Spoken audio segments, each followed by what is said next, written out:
Down there, so I think I'll go ahead and get started. Welcome everybody to our Fox reopening webinar. Yes, reopening. It looks like it's actually happening soon. So we'll talk about some details tonight. What that'll look like here at Fox. I'll have a slide deck that I'm going to go through, and hopefully it's not too boring. I'll try to make it lively enough for you to hang in there. I want to introduce a couple of the panelists that we have with us tonight. You might recognize Miss Bowman there. You can wave. Miss Bowman's there, and Miss Honeycutt. So they are here for a couple of reasons. A little moral support for their principal, which is nice, and I appreciate that. But also, you will have a Q&A function on your end of this event, and you can send some questions in, and I'm going to have them try to help either answer them or sort of compile them so I can try to answer them. Anything that we don't get to tonight, I'll get a printout of. So that means that I'd have an opportunity to answer things later if I don't know the answers. And then behind the scenes, Pam Hopkins is helping us. She is the administrator for our superintendent. So she's sort of running things behind the scenes. Just so you all know, tonight is recorded. So it will be available within a day or two, usually either on our site here or the district website. So if you have any community members or friends who miss any of it, we can go from there. So with that, I'm going to get us started. All right, but I want to take a minute to address a challenge we've all kind of been facing, some of us. The fact that you are here tonight most likely means that you were able to, your student was placed in a hybrid model, meaning an in-person model. And that's great. I want you to know that we have done just about everything we can to try to accommodate choices of the families. And regardless, there still is some families that are not where they want to be. And I'm still continuing to work on it. Integrity is important to me, and I want to keep the trust of the community and assure you that I'm following protocols and doing my best to make some hard decisions. But quite frankly, the biggest challenge right now is some space for certain grade levels and students, and that's been the challenge. So just so you know that, I'll continue to work on that right up until we do make the rosters finalized. And again, we expect to do that the Thursday before we reopen, the Thursday before the reopening Monday. This will be in the slide deck, but we think that the 22nd of March may be our day. We're still waiting for confirmation of getting to the orange tier, but it does look good. So our staff and myself are ready for the 22nd. And that's what we're hoping for. So again, I'll keep working on, class requests right up until the deadline. And hopefully we can, accommodate everybody one way or another. And that's what I will continue to work on. So I know that's not really the idea of this meeting, but that I did want to address that since I have a pretty big audience tonight. And I thank you guys for your patience in the interim. So with that being said, I'm going to go ahead and share my screen. It's about 20 slides or so, and I will go through them. I think I'll go through a few and then maybe take a look at the Q&As and see what's there. If there's a lot, we'll stop. If not, I'll keep going. And then, hopefully within an hour or so, we'll get you back to your families. And if kids are around and they want to pay attention, if your children are there, they're welcome to join in. Okay, so happy to have them join us. All right, let me see here, get to what I want to share.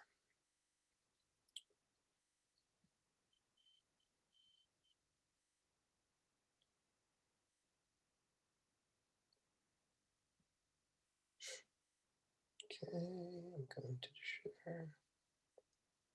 All right, I think that's up there. Thumbs up from Miss Bowman or Miss Honeycutt. Yes, okay. I'm going to put this into presentation mode. All right, So hopefully everybody sees that there. It's the Fox Elementary reopening in-person learning as of tonight. Now, the last time we got together to talk about this, I looked back, I think it was November when we had our first webinar to talk about possibilities. So let's go ahead and start here. I broke it down into basically just a couple of parts. Health and safety. Some of these slides and some of this information won't be new. We shared this in our original plans about opening. And then more specifically that I think might be critical to us is, how we're going to arrive on campus, get the kids in safely, and also picking up. There's some logistics to that that can be challenging.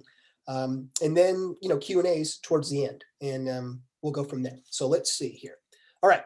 So again, I just mentioned this. Reopening status, we sort of have two choices here. One is when we get to the orange tier, which seems to be the most likely scenario, and also the red tier. Now we're in the red tier, but the chances of all of us getting fully vaccinated before the orange tier happens is probably moot at this point. So we do expect to open in the orange tier. All right, here's some metrics that are up to date. Superintendent DeGuara filled this out for me. So let's see, last updated on the 9th. So you can see if you're into numbers, cases, just 3 per 100,000, that's great. Positive test rate down to 1.2. And this RF is, if it's below 1, that's a good sign. So by all accounts, we're definitely going in the right direction. And I'm hopeful that we keep it that way. And that's what I want to talk about tonight, so that we keep our community safe once we get our school back open.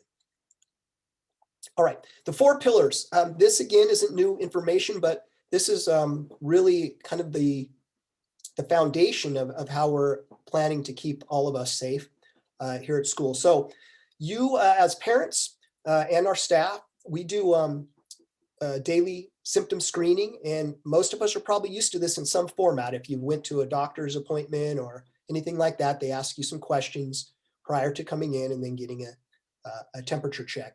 So that is what we will be doing here too. I'm hoping that you have signed up or will soon sign up for Parent Square. There'll be a slide in a little bit later down the line. That's a pretty easy way to go ahead and do your daily screenings for your children before you drop them off. We'll talk about how we clean and sanitize, what we do if we do have any kind of cases or exposures, which if we do all this, I'm hoping that we don't. Face coverings are very important. There'll be a slide or two about that, but yes, students and staff will be wearing face coverings while at school. We have plexiglass barriers in our office. We have that for our teachers as well, and for students upon request. Okay, our social distancing or physical distancing, we've all become used to that in the last year, but we are setting up our rooms so that we ensure that proper distancing. And then we do have an area for students who may have symptoms, any kind of symptoms. We're going to be ultra careful. That is separate, but it is also a place where we can keep an eye on the students as well. And then of course our cohorts. To me, that really means classrooms.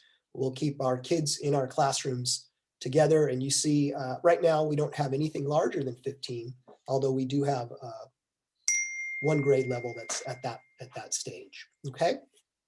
So those are our 4 pillars that we will again be falling back on. Reopening requirements. Again, this is really our main plan. I'm not going to reshare it. It's on the website, but the overall BRSSD reopening plan, it's not much different than what it's been before. So I'm not going to go through all those details. I don't think that's what you want to hear tonight. I think we want to talk a little bit more about Fox itself. So I'm going to skip by that. Okay, so our phased approach. You may recall that earlier we were going to have a what I would call like a 3-tiered approach, meaning 3 weeks to get all our kids back. That was the original plan. We've shrunk it to 2, and we've split it. So our TK, kinder, 1st and 2nd grade students will come back first, and hopefully that will be March 22nd. The following week, we will bring back our 3rd, 4th, and 5th graders to campus. Now you notice the gap there. That's not a week between those 2 dates, but that is because we have our spring break right in the middle of it. If for some reason we're not able to open on the 22nd for our first group, I imagine that would shift to the 5th, and then the next group would be back, if I do my math right, on the 12th. Okay, so we did shrink that a little bit in order to try to get back a little more quickly. So that's where we stand right now. So depending on where your student or students are, I would start to plan around these dates, and hopefully we can confirm that soon. No guarantees, but that's what we're all hoping for. Okay. All right. Health and safety. So let me do this just before I break into that. Karen or Carrie, any major questions around that I could address before we get deeper into something else? See anything there? Not so far. Not so far. Okay, great. Okay, so how do we support our kids while we're here on campus? All right, let's go to the next slide. Okay, this is kind of a screenshot of what you would see with the Parent Square app. I did go on it today myself. Normally I do it through the website here, but I decided to try it with the Parent Square, and it was actually a little bit easier. So it was just 3 questions. It allows you to, right here where it's sort of grayed out, your name or student's name should be there. I was able to click this for my name, and then there was 3 questions, of all of which I said no to. If you're saying yes to any of them, there's a problem. Okay, so if you say yes, do not come to school, please. That's kind of the reason we're doing this. At the bottom, you do have to type in, at least I did, I had to type my name in exactly as it was spelled. I learned. I put in Mike Pappas, and it gave an error. I had to type Michael. That's how the system saw me. So that might be something that you get, but take a look at it ahead of time. Get comfortable with it. If you haven't signed up for Parent Square, I would recommend it. It's an easy way to do your daily screening. And you may have a question, will Mike or me be looking at all these before the kids come on campus? The answer, is no, realistically. Once you're bringing your student here, there's an assumption that you've done this. Although there will be a record of it, but the fact of me trying to get through all of them would be really not possible. This sort of backs up what I just said. 3 simple yes or no questions.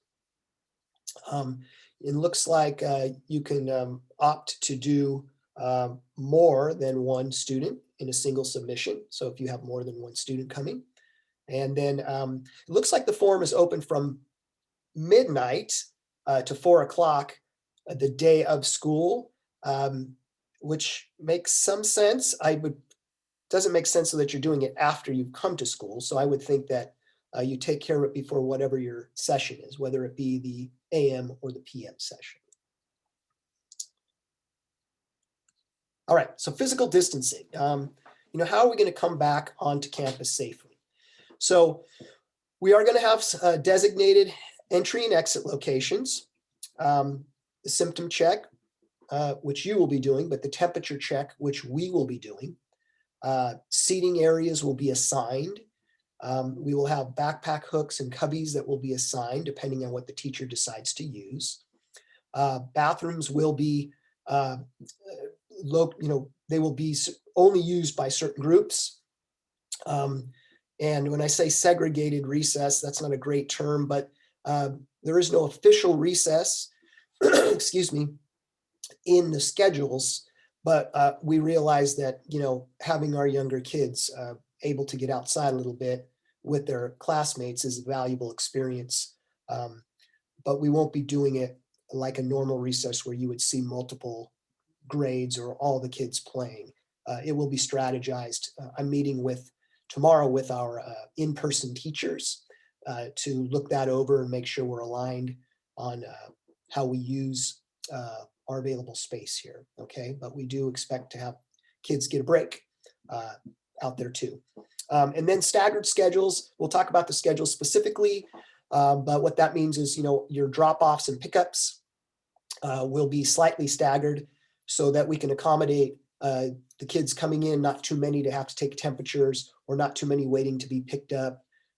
If everyone's on time, which I'm going to be asking all of you a lot to do, to be on time for both drop-offs and pickups, we should be able to smoothly and safely get our kids in and out. So that's how we're going to keep physical distancing. All right, health and hygiene.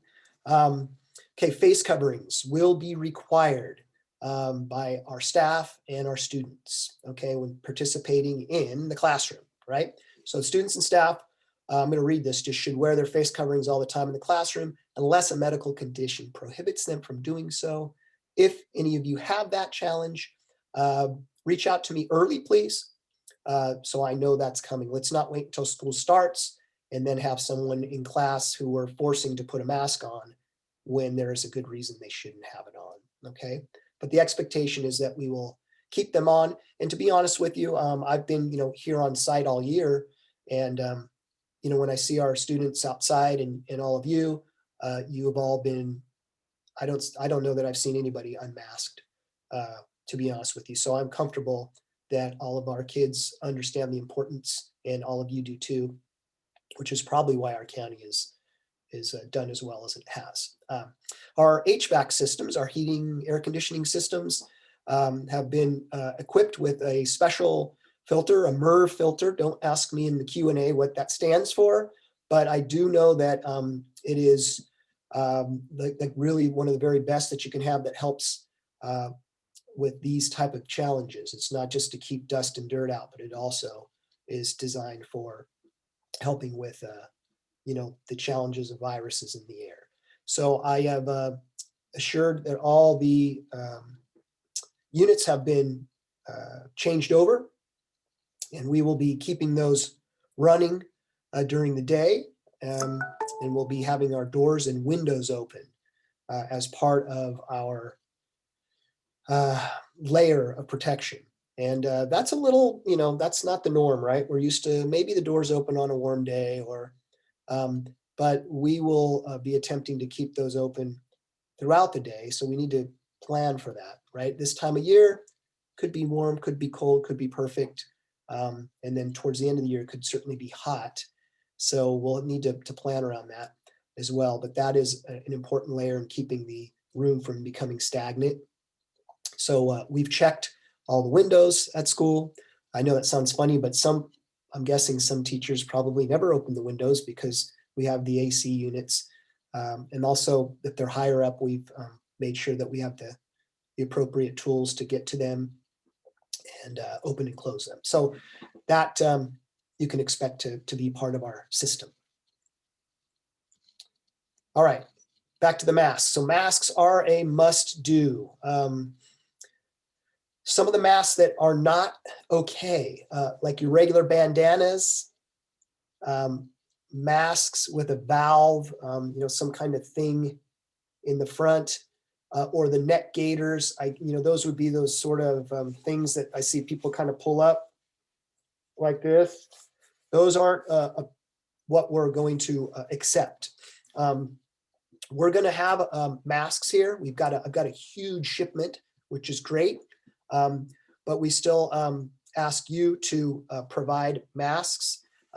These are basically, we have these that are very similar to this. And again, you could put a little maybe initial or name on it. We have little kids and they're liable to get lost, so we do have extras. But if you can send them with a mask each day, that would be great. We have some that we can send home to you guys too, if you need that. So students, I don't know if I need to say this, but practice with them wearing the mask. Not like this, under the nose, or down like this doesn't do us any good. Covering both the nose and the mouth.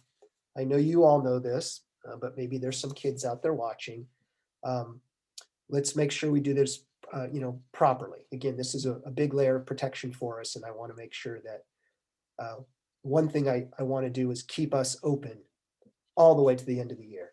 So without anybody having to go home or closing any classrooms or anything like that. And I know that if we all do this, our chances of that are really, really good. So that's why I'm sort of harping on a little bit. Okay. Excellent. Okay, so there's our masks. All right, cleaning and sanitizing. All right, so our sanitizing, we have, I call them foggers. That's probably not the right term, or maybe it is, but it's a machine that uses an approved disinfectant that our rooms will get sprayed with twice a day, in the evening, and then of course in between our two cohorts. We have a 90-minute window between them, the AM and the PM session, so that gives us time to get in, wipe down high touch surfaces, and also disinfect the room.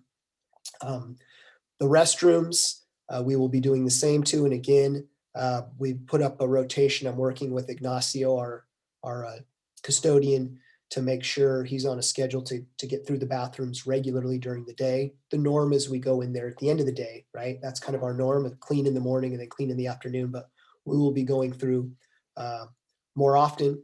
And also, again, high touch surfaces like doorknobs, things like that. We'll continue to work on that. Again, cohorts, meaning classrooms, will be assigned to a specific restroom. I'm not sure if I have a slide in here, but the restrooms are one person at a time. So we'll need to work with the students when they get back, when they do go to the restroom, to stop and see if anyone's in there and wait. So there'll be some teaching that we'll need to do with our students. It's, for some of them, it's their first time in school at all. This is really their first day of school. So I expect that first week back that there'll be a lot of protocol and classroom management type things that we'll need to do with our kids. So I told my teachers that, think of it kind of like the first day of school. We've got to get to know each other. You might have some kids from different classes now. It's kind of a mixture. So with that, we'll do a lot of training in this area too. Again, the classrooms, I talked about that, but they will be cleaned regularly.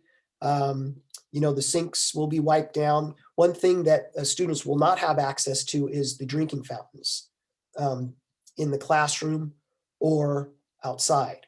So we'll need to, for you to bring water bottles, and then they can refill their water bottles with the sink or one of our hydration stations. But there's no more bending over and putting your mouth onto the normal drinking fountain. So they'll be covered up in the classrooms and outside as well as part of the safety protocols. Okay, so regular water bottle would be great. If a student loses it or something like that, we do have disposable water bottles that we could give to them to get them through the day. Okay. All right. All right. Arrival and dismissal. All right. So this is the one I'm a little bit excited about because it really says we're going for it now. Okay. So students, and I capitalize must. So that means really when I say students, I'm mostly saying parents. Really, I guess is what I'm saying. Must arrive during your scheduled time, and you need to be picked up immediately. And I'll go into the reasons why, and you'll see that as we go. One thing I'm going to ask all of you to do, if you haven't, some of you, frequent the school and have kind of, you're here regularly with your students, but if you have not, I'd like you to visit the campus before we're open.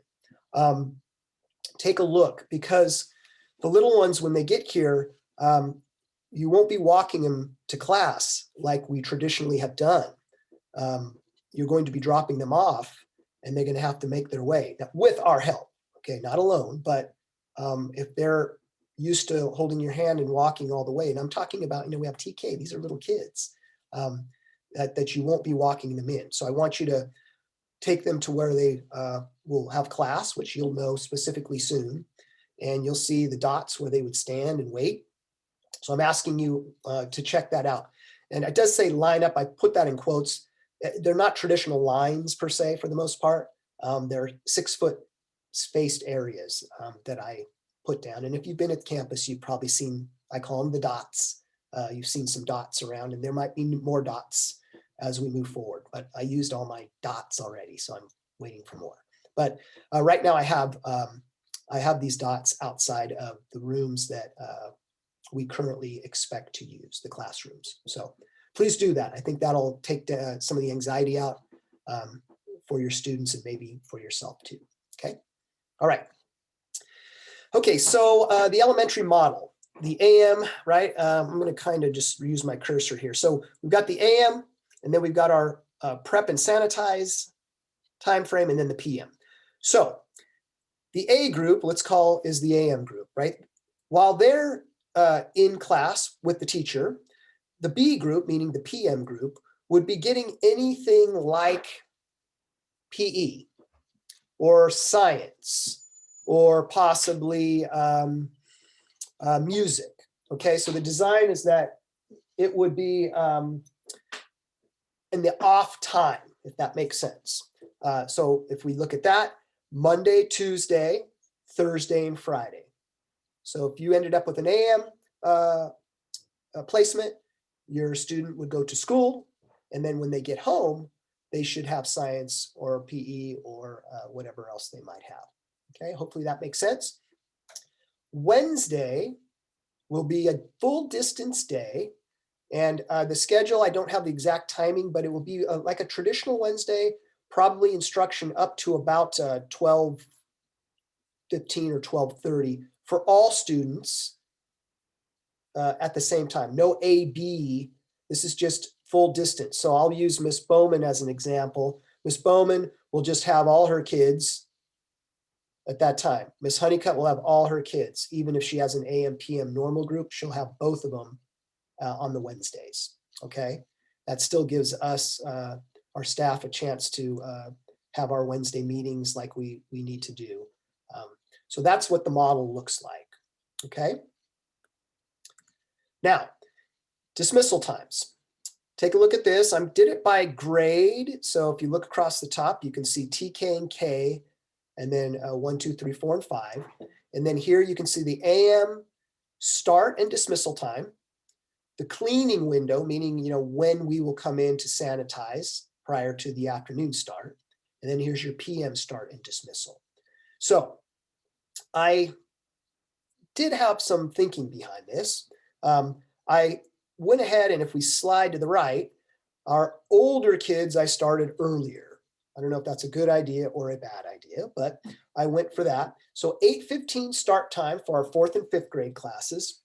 They will get out at 10:45. They're 2.5-hour sessions. If you got the PM session for 4th or 5th grade, your students will come at 12:15 and be excused at 2:45. Right? 1st, 2nd, and 3rd, morning session, 8:25, and excused at 10:55. Then the cleaning window, PM session, 12:25 to 2:55. And lastly, our TK and Kinder will be 8:35 to 11:05 with the cleaning window, and then 12:35 to 3:05. So that's where we're at. The 10-minute stagger gives us enough time to get the students in to the dots and temperatures taken, and then into the classrooms. And then the excusal also gives us time. And when we get to the excusal, I'll show the planning a little bit more, but it gives you about a 10-minute window to pick up.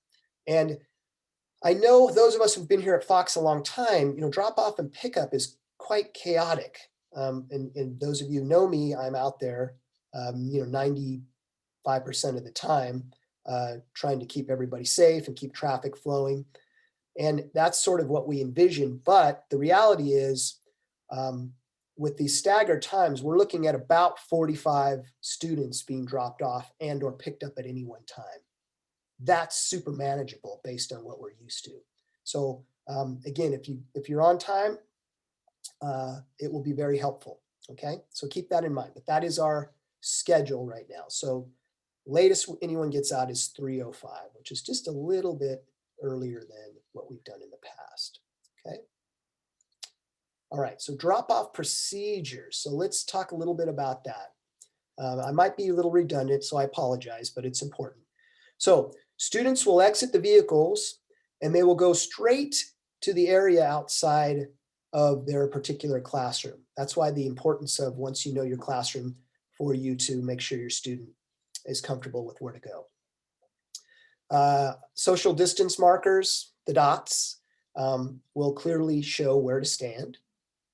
One thing, and I don't like doing this, but in this climate, we need to, you won't be walking your students in, okay? In fact, I don't even really, if you walk your kids to school, that's a little different.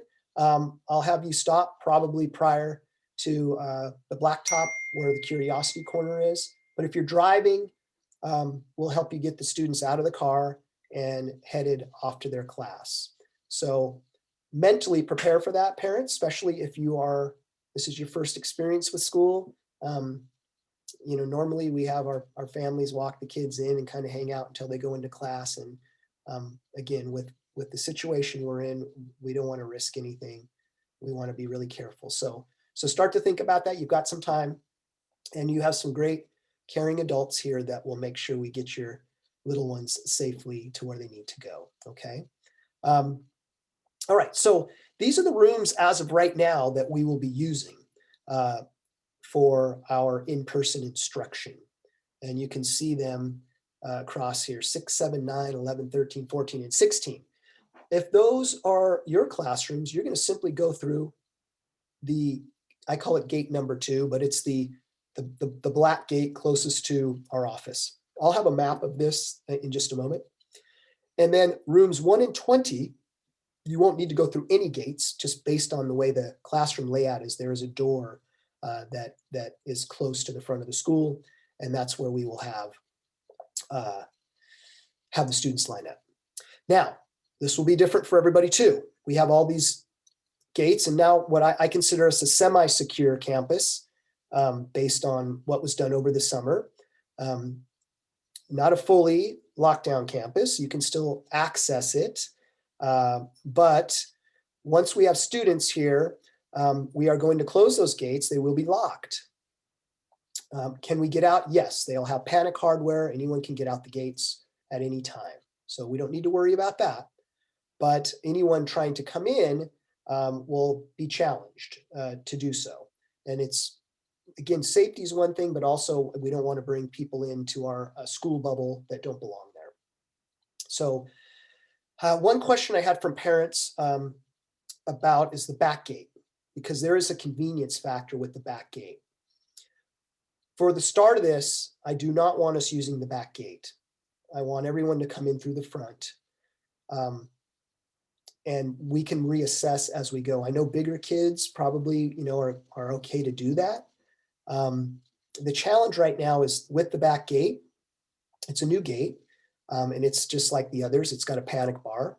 And I am kind of excited about that. Once we get our full schooling back together, it'll give me a peace of mind for security.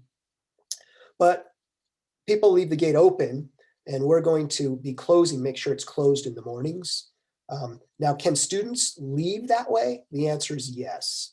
If you have a student maybe riding their bike or walking, we'll work with them. But for now, let's plan to just drop off or come through the front of the school, and then we'll work on that. I'm flexible, but I think this is the best way to get us started for safety. And then we can, again, reassess it so that we don't have right now, school, which is a great thing. We have, dog walkers where there's signs that say no dogs allowed all over the school. We have our bicyclists that pass through. I learned of all the neighborhood walkers that are coming through regularly. Now, again, it's fine. Their school is closed, but when we have students here, I need to keep it safe for them. So keep that in mind. Not trying to be difficult, but again, safety lens on, okay? All right, so let's see what I've got next. All right, there's the map, a rudimentary map. Sorry about that, but this gives you just an idea. I'll use my cursor here. So there's gate 2. That's the one I was talking about. These classes, 6, 7, and 9, then we have 11. I know it's by 12, but 11, 13, and 14 would all enter this way, okay, in the morning. Just filter right up past our office. Our TK class is going to line up right here. And then we have our 3rd grade class outside. You can see they don't have to go through a gate, and our 1st grade class doesn't need to go through a gate. All right. So most of you who are familiar with the campus will totally get this. Anybody new, again, to our community, please make sure you come and kind of walk around and check it out to make sure you're comfortable. Okay. And I apologize for my primary looking map, but I think it shows what we need to show.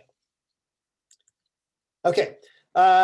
what will it look like? Here, this is just a sample. This happens to be outside room 14, and you can see here the dots that I've placed. They are 6 feet apart, and this is where we expect the students who will attend room 14 to stand in the morning until myself or someone else from the office takes their temperature. And then they will go in with their teacher, get their hands washed up, and get their day started. Okay, so this is just a sample, but looking for those dots, that gives you an idea of where they'll stand. But they are, I spent quite a bit of time measuring so that we are following protocols, and we'll do our best once we're inside to make sure we keep those distances too, whenever possible. Okay. All right, pickup procedures. All right, so students are going to stay with their cohort and wait in a predetermined location in front of the school. I haven't got quite that far to which spot each class will be in, but I'm working on it. When I meet with my in-person teachers tomorrow, we'll probably finalize that. But we'll have 3 locations right now. So there'll be what I call location number 1, and I'll have pictures of these 2 to follow up. But location number 1 will be the blacktop area near Curiosity Corner, that main sort of emergency access point. That's location 1. Location 2 will just be in our front area where everyone sort of walks in right now, next to the flagpole. And then location 3 will be down towards the library, just outside of room number 3. What I'm asking of all of you is when you do come to pick up, that you stay in your vehicle. You will know which location your child will be waiting at. So be patient as you kind of roll through the queue.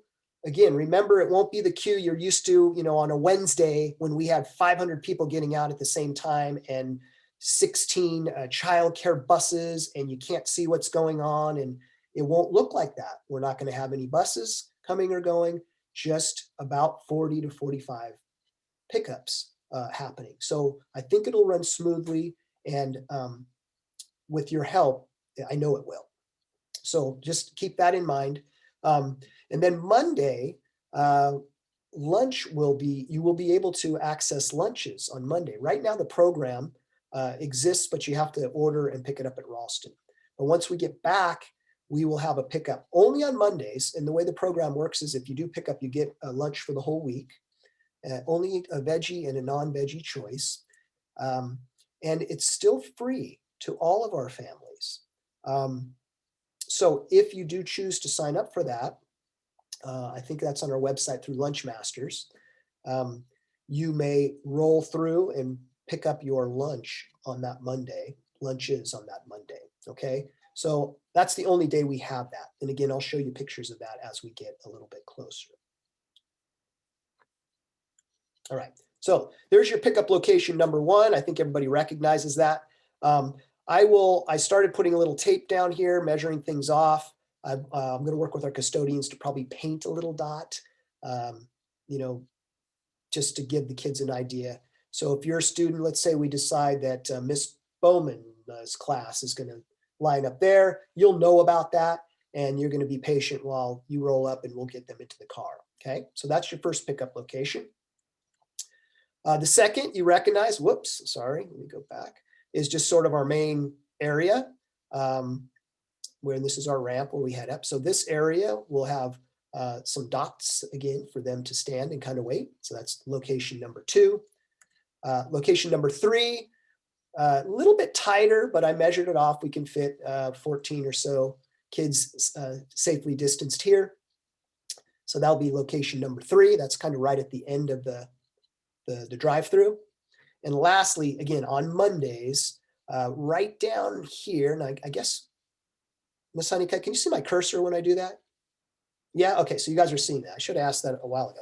So we'll, if you do pick up your lunch, just kind of stay in the queue. If you do pick up a student and you want to get your lunch, just stay in the queue in the line. And as you roll up here, we will do a touchless, delivery into your trunk or the back seat or whatever you want, and then you can roll out. Okay, so I don't know what to expect. Right now, the Ralston, the lunches for us at Ralston are pretty small, but I'm guessing if it's on our site and you're here already, you may be, more people may be taking advantage. But again, it's only on Mondays that'll impact any of the traffic. Okay, so that's our pickup stuff. let's see what I have next. Okay, classrooms, let's take a look. These are pictures I took at the beginning of the year when I laid out some classrooms. Sorry about that. On the left is a primary room, meaning an example of a first, second grade classroom. You can see the desks have tape down the middle, these double desks. Imagine, the AM students will sit here, and then the PM group will sit here, and the room is getting cleaned in between anyways, but picture it that way. This is a fourth grade room. These are single desks. Obviously the kids are going to share those, right? The first group and the second. So the room will be sanitized, desktops wiped down. Kids are not going to be leaving things at school at this point. There's not going to be much sharing. We always talk about sharing, and now I'm going to have to teach them that we're not sharing right now. So we'll be keeping touchable things to a minimum, but lots of hand washing in between.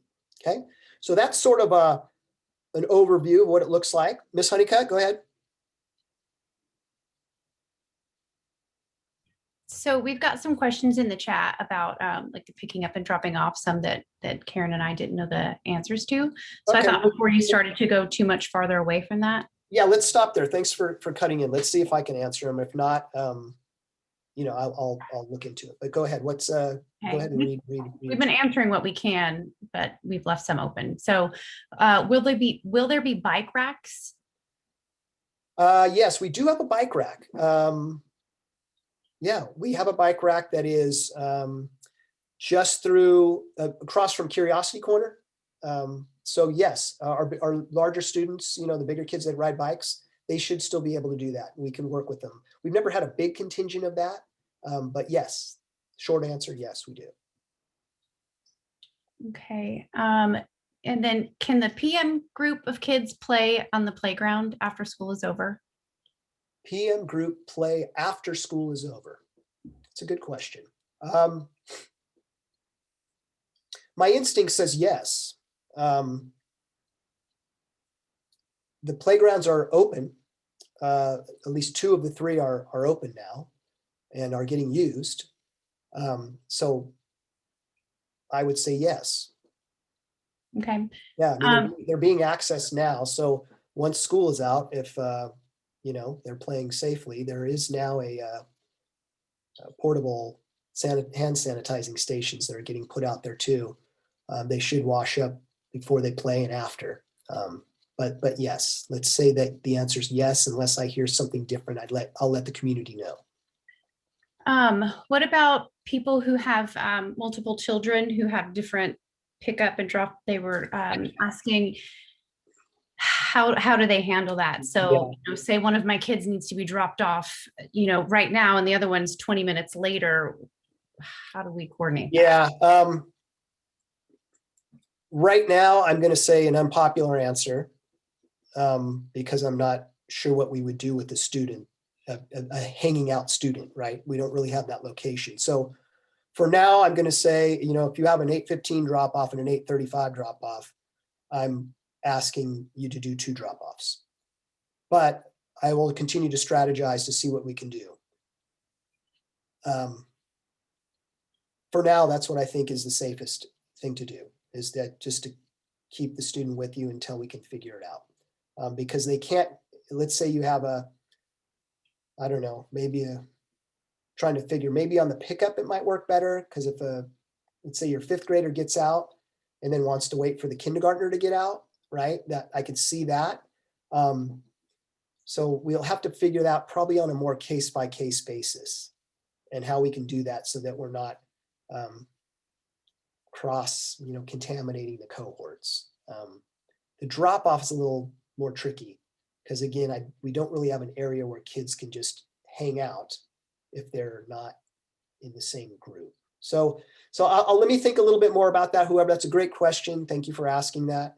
I will be more specific once we strategize that a little bit more.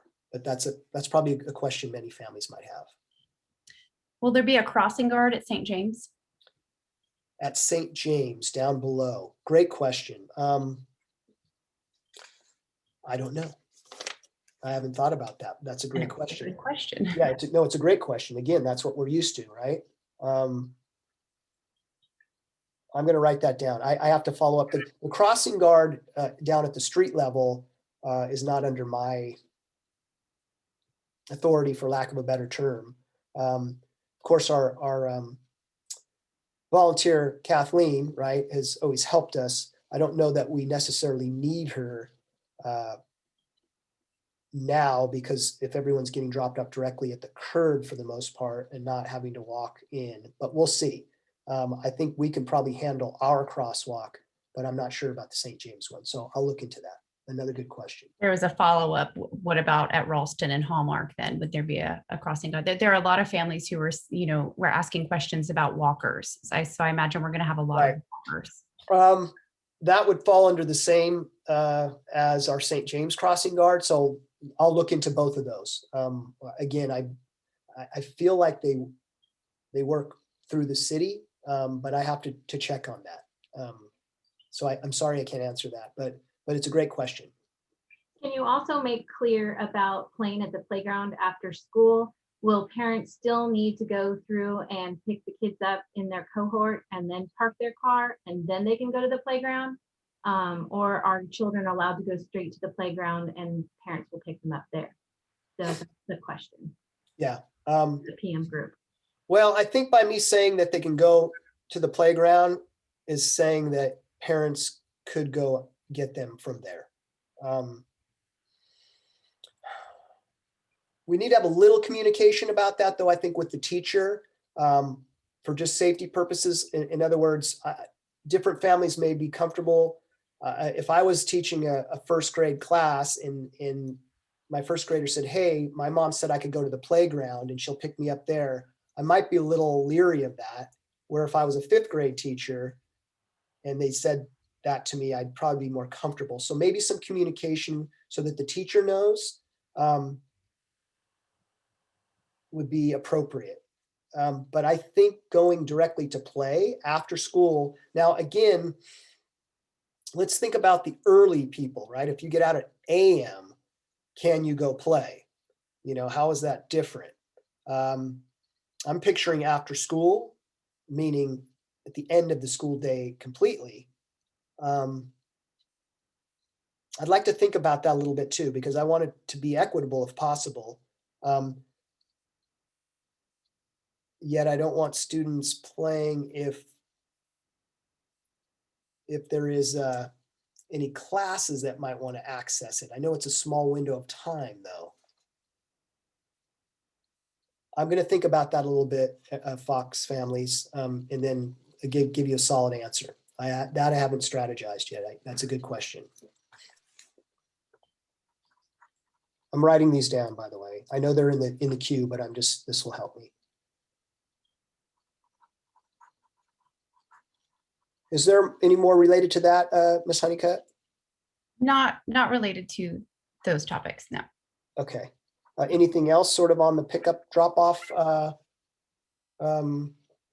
There's only a few more slides, so we're kind of to the end of that part anyway, so it's okay if there's different questions. Not on pickup drop off sort of stuff, but this is a good question. It's about the fifth graders. How's that going to work? Are we rotating classes? Are the teachers going to rotate like they do at Ralston? Are the kids going to continue to be exposed to? How's that going to work? Yeah, we as a team are still working on that. If you are part of the fifth grade team, they work. They're very aligned and they're working close together. We're trying to figure out how students will still see all of the teachers. But we haven't finalized that. Tomorrow is something that we'll spend some time working on. Right now we have 2 hybrid classes and 1 distance class. And we're trying to figure out how much exposure they'll get to each teacher.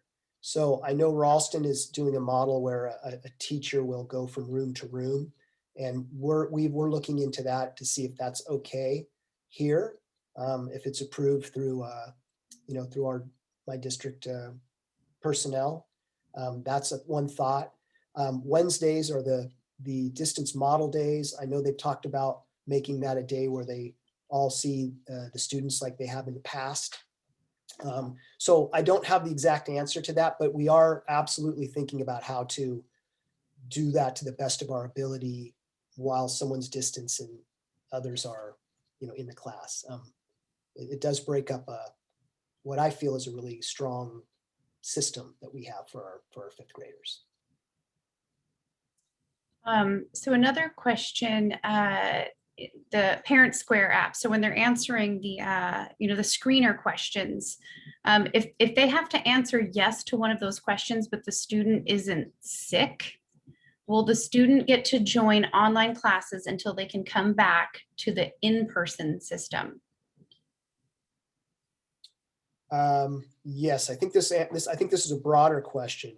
If a student, let's just say you answer yes, and you're quarantining or you're keeping your student out because it could be a COVID related event, we do need to make the education accessible. Exactly how that will look, though, depending on the grade you're in. When I look at fifth grade, do you join the distance class? I don't know that we do that. So another great question. I'll have to look into that and see. We're required to continue to educate, but exactly how that will look if we're in quarantine. Let me look and see if I can get a more clear answer.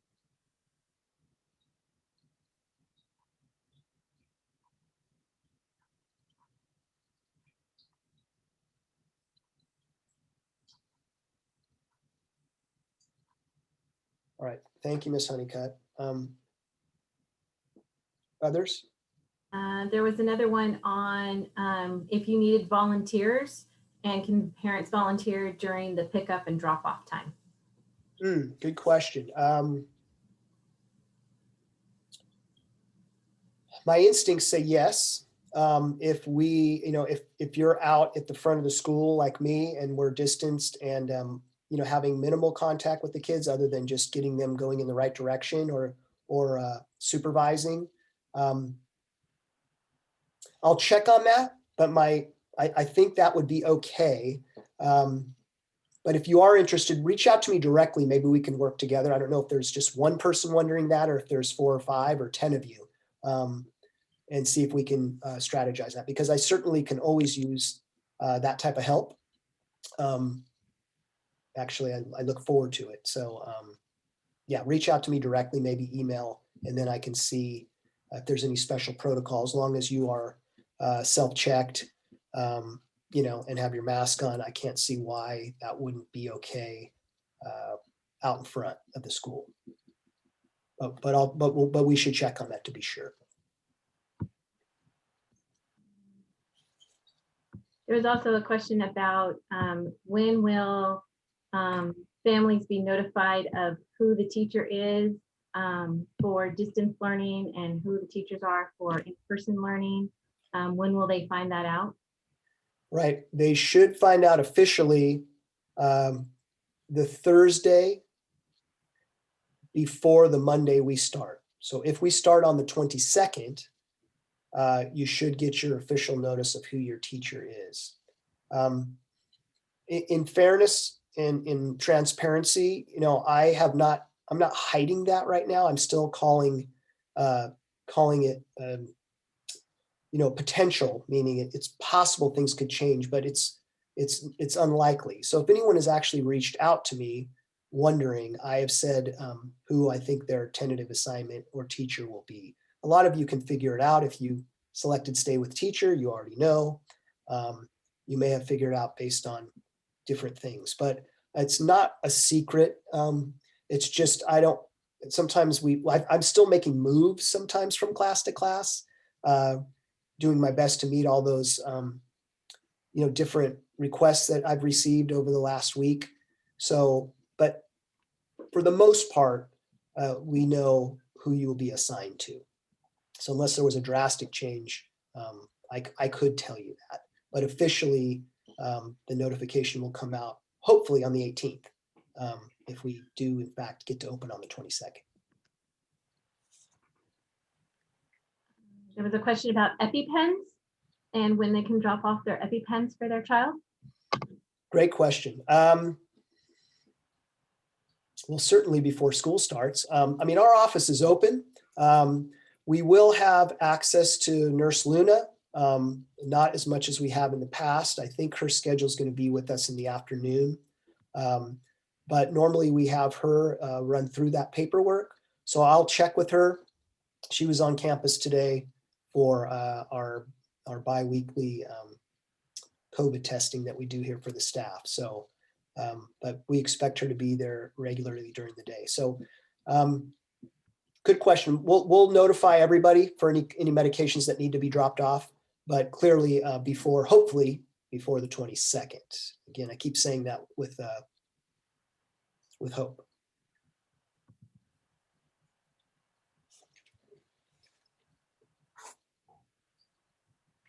This one came in, if and when there is a yes to the symptoms check questionnaire, will the cohort be notified and will they be sent home, or how will possible exposures be handled in real time?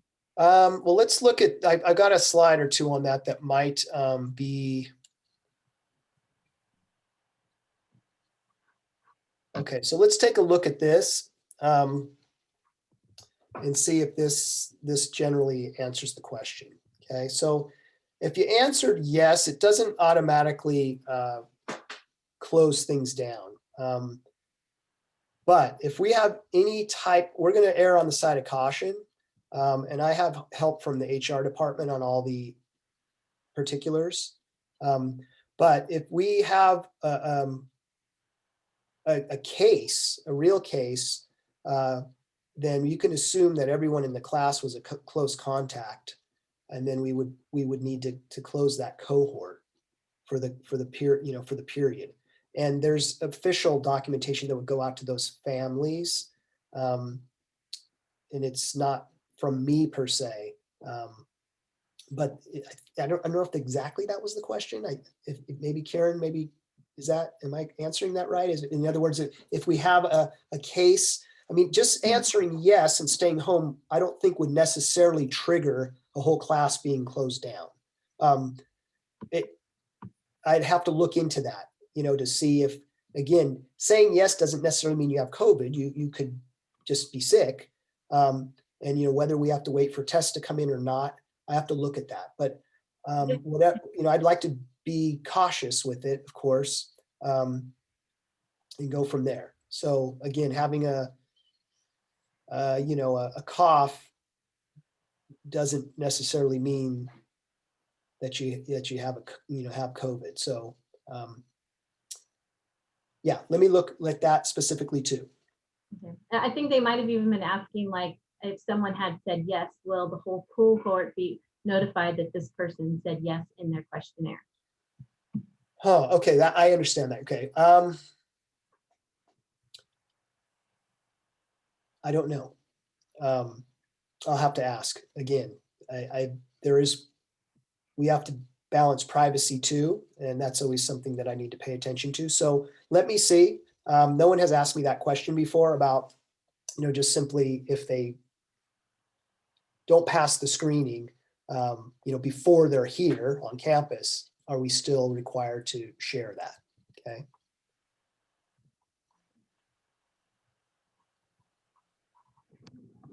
Mike, could you show the slide that has the schedule again real quick?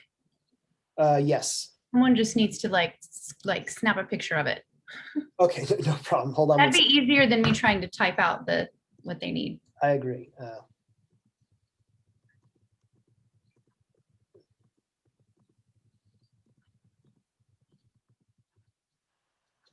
All right, let's see, just the overall schedule.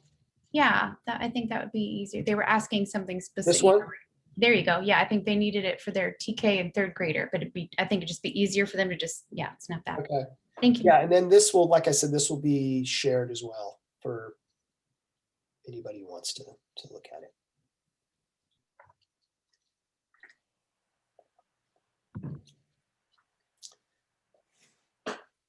Okay, other questions?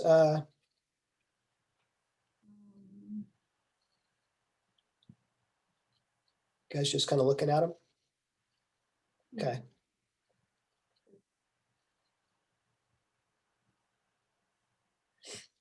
There were some questions on how you're working on the change from distance to hybrid. And are there any updates to that? And when would they be notified if there is a change? Yeah, you mean the roster? I'm assuming meaning like changing of rostering. Right. So if they had distance and now they want to go to hybrid, Right. when will you be letting them know if that is granted? Possible. Yeah. Well, as soon as possible, if anything changes. Right now, and I'll be honest, right now, it doesn't look like there'll be too many possibilities to move anyone from distance to hybrid. It just depends mostly on the grade you're in and spacing. I'll be honest, I have, you may have heard about some schools, classrooms flipping is what they're saying, meaning like they started as a distance classroom and became a hybrid classroom. And I have been looking into that for a couple of the grade levels based on some of the requests I've been getting. But what you have to remember is while there's a perception everybody wants to come back to school, that's really not the reality is what I'm finding out. So when I am reaching out to families who did choose distance to see if they would be willing to stay with their teacher and come to school, they're telling me no. Not everybody, but most. And it's a mathematical puzzle in order to make a classroom switch like that. So I hope that makes sense to everybody the way I'm describing it, because I can't see your faces, but I'm looking into every possible way to accommodate requests, especially if you were a family who originally requested that back in November or December that you wanted to be here. And so far we've been unable to do that. I'm really looking into that. Then of course, anyone else who's feels differently now, I've been trying to do that. Now, there are some families I've been able to do that for, but that's because there was space, available space in a hybrid class. So it wasn't a magical fix, or it wasn't because you're my favorite family or anything like that. It just the luck of the draw, if you want to say that, is that you might have had, say, in a kindergarten class, maybe only a small amount of people chose hybrid to begin with. And now as we flip, it might be possible to move as those requests come in. And that's the truth. So I'm looking at all of them and trying to accommodate them. And again, in fact, even looking at, flipping classes, as we say, because I know some other schools have had some success with that. But so far, well, I have not. So it's more of a limited amount of seats problem than anything else that I'm having right now. Hopefully that makes sense. But I guess answering your question, if I know anything, I'm going to let you know right away. But if not, you can assume that I haven't been able to get that accomplished. But reach out to me. I've been trying to be very responsive as quickly as possible, whether I have good news or bad. I'm doing my best to get to everybody. The only other thing that's on here is there's a lot about what happens if a cohort goes into quarantine. How does that look? Do they all continue to go to distance learning? Yes, if a whole cohort was to go in, meaning the whole class, then we would shift to a distance model for that group. The other question about that one student who's out,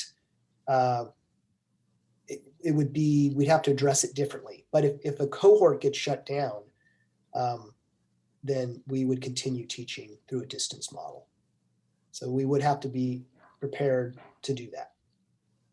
But let's not let that happen. Wash our hands. A lot. There's a couple questions about fire drills and emergency drills. Will you be addressing that? We will need to have emergency drills. That's part of the, the fire code, the ed code. So we'll talk about that probably tomorrow a little bit with our in-person teachers. I envision them happening the same way, yet maybe how we walk out, where we line up might be a little different than the past, but we can strategize that. We've got plenty of room to be distanced on the blacktop, especially if we only have about 120 kids at any one time. So it's just a matter of how we move. But yes, we do need to do those on a monthly basis. Our fire or evacuation drills is what they call them.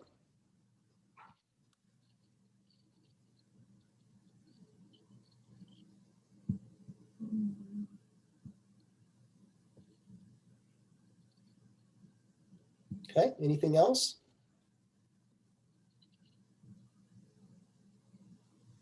All right, well, it's 7:40, which is pretty good. Again, if there's something that I haven't addressed tonight, I do get I'm able to look at all the questions that you guys sent in and see if I can address them. If I wasn't able to address them appropriately tonight, some of the ones I wrote down too that I can follow up on. I'll try to get back to you or generally get back to you. Don't be afraid to remind me and say, remember, Mr. Pappas, you said you were going to check on crossing guards or something like that. If you haven't heard anything, I don't take offense to that. That helps to keep me on track. My staff is good at that, so you guys can feel the same about it. Okay. If there's not really any more questions, I'm going to close it. Again, I want to thank everybody for your patience. It's been a challenging year for all of us. Us teachers and principals here at school are just like you with our different challenges at home that we're juggling and different things. And I know we've all been trying to be as professional as possible and supportive to the community at large. But we are human, and it's sometimes that can be a challenge for us too. So I hope that I've been able to meet most of your expectations. And then, once we get back to school, albeit it's short and, short days and not too many days left, but let's hope it's the start of getting to next year where we fully intend to open school in person with, all of our kids. Will it still be some kind of hybrid? I don't know, but I fully expect that all of our kids will be able to be on campus who want to be. And, maybe probably if things have not changed dramatically, still probably a distance option, but that's for someone else to decide. But we will be here and ready to accept your kids. Okay. So Pam, you're still there. I guess we're going to wrap up. Is that? I am, Mr. Pappas, and I have all of the questions. So if you're ready, we could just end the meeting for all. Okay. Well, again, thank you, everybody. We have about 150 plus of you out there. That's great. And thanks, Ms. Bowman and Ms. Honeycutt, for spending your evening helping us out. And we'll see you guys soon.